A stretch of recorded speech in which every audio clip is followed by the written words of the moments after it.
Welcome to What Is, the show where curiosity runs wild and facts politely hold the leash. Most of the time, today's question: what is virtual reality? Or, as your cousin Brad puts it, that thing where I trip over the coffee table while fighting imaginary dragons. Let's begin. Virtual reality, or VR, is more than just a pair of fancy goggles and an excuse to look ridiculous in your living room. It's a fully simulated environment created by computers, designed to make you feel like you're inside another world. You know that feeling when you watch a movie and forget you're just sitting on a couch? VR tries to do that, but turns the couch into a spaceship, the dog into a co-pilot, and your coffee into zero-gravity blobs. So, how does it work? The short answer: screens, sensors, and a lot of very clever coding. The long answer: when you put on a VR headset, you're looking at tiny displays, one for each eye. These screens create a stereoscopic 3D effect. That means your brain gets tricked into seeing depth, even though the mountain in front of you is only a few pixels wide. Motion tracking sensors follow the movement of your head and sometimes your hands. If you turn your head left, the virtual world shifts left. If you turn right, well, you get the idea. And if you spin around too fast, your cat gets very nervous. The first attempts at VR go back much further than you might think.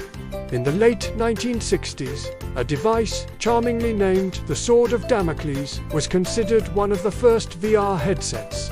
It wasn't portable, it was heavy. It was terrifying to look at. Imagine strapping a small metal science project to your face while it was bolted to the ceiling. And congratulations, you've just invented the earliest VR experience. Fear of the machine. Fast forward to today, and VR is a booming industry. Video games? Absolutely. Training surgeons? You bet. Teaching pilots? Yep. Helping architects walk through buildings before they're built? Done. Even therapy, like treating phobias by safely simulating situations, such as standing on top of a skyscraper without actually being on top of a skyscraper. Unless you want to do that, in which case VR can politely decline. But let's be clear, VR isn't just about sight.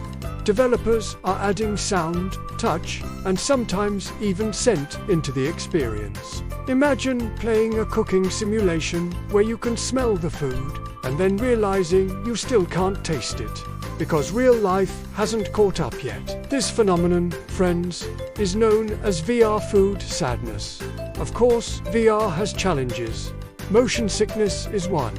Some people's eyes and brains disagree about whether they're moving, and the brain's response is basically, nope, we're going to make you regret this. Costs can still be high, and you need decent hardware to run it well. And let's not forget the most important warning. Always clear your play space of dangerous furniture, or that coffee table dragon might win. So, what's next for virtual reality?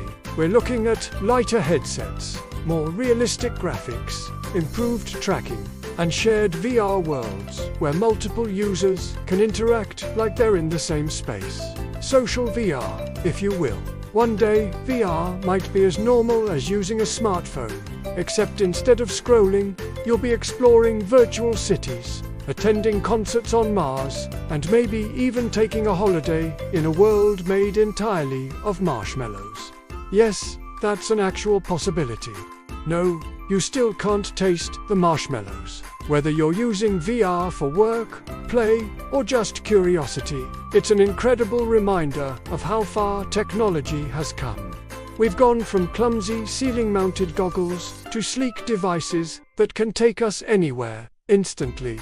It's not perfect, it's not for everyone, but it's proof that our imagination is still the ultimate destination. Thanks for joining us here on What Is. If you enjoyed our dive into virtual reality, hit that like button, subscribe for more fascinating topics, and don't forget to drop your own What Is questions in the comments. After all, The world, both real and virtual, is full of wonders. See you next time. And watch out for coffee table dragons.